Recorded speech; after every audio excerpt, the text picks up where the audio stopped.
Every day, the Albanese government looks weaker and weaker on border security. We now know that the government has issued over 2,000 visas for people from the war-torn Gaza region to enter Australia. And a significant number of them have been issued within 24 hours of the application being received.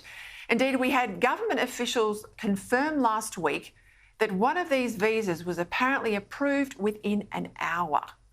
All of the applications, plus any vetting, have to be done online because, naturally, we've got no consular staff inside the war zone of Gaza. So, in other words, all these 2,000 plus Palestinians have been given permission to enter Australia based on their own assertions and documents, things provided, of course, by the terrorist-run Gaza authorities or by the scarcely less suspect Palestinian authorities in the West Bank. And we know from the best available survey work that about half the residents of Gaza support Hamas and that 75% of them approve the October 7 terror atrocities in Israel.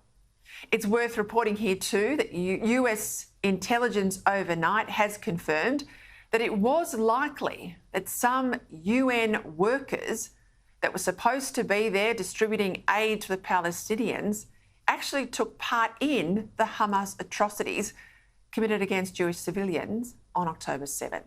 These are workers from the very same UN agency that the Australian government has given millions and millions of aid money to. Opposition leader Peter Dutton, well, he was on the money today. But in the middle of a war in the Middle East, where Hamas is running the Gaza Strip, the government's taken a decision to bring 2,000 people in from that region into our country, and they're approving people with one-day consideration of the applications. We don't know about the authenticity of the travel documents.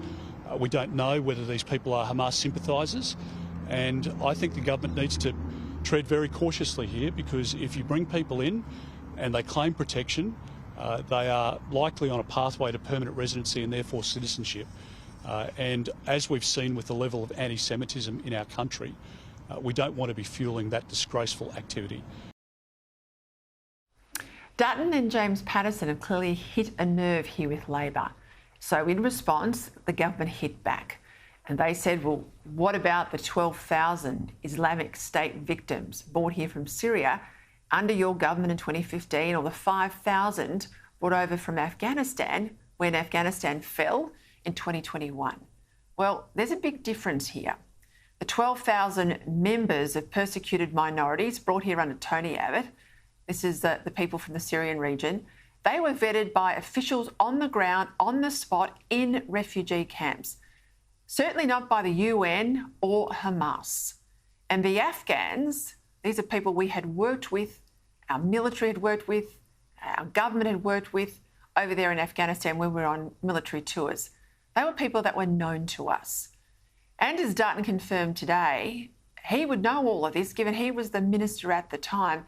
He said we had the best available US intelligence and biometric information to screen all of those visa holders. So I say to the Prime Minister, these examples are nothing alike. You've been caught out doing a dodgy on these Palestinians, and that's why you and your Labor colleagues are so angry today. Frankly, when it comes to border security, this government's having a lend of us yet again. We should not be bringing anyone to Australia from Gaza unless we are as sure as we possibly can be that they are not a security risk. Look at how weak our authorities are on the Islamic hate preachers in Sydney and Melbourne mosques right now. Jihad is part of our deen and one of the highest pillars of our deen.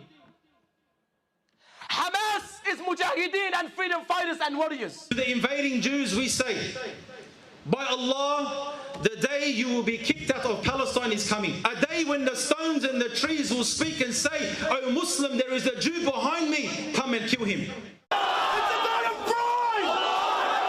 It's a day of victory! You want to add more people from Gaza to that tinderbox? I mean, I think the last thing we need right now is anyone who's sympathetic to terrorism. I mean, we all know what we heard from Australians and visa holders that night at the Opera House. Never again.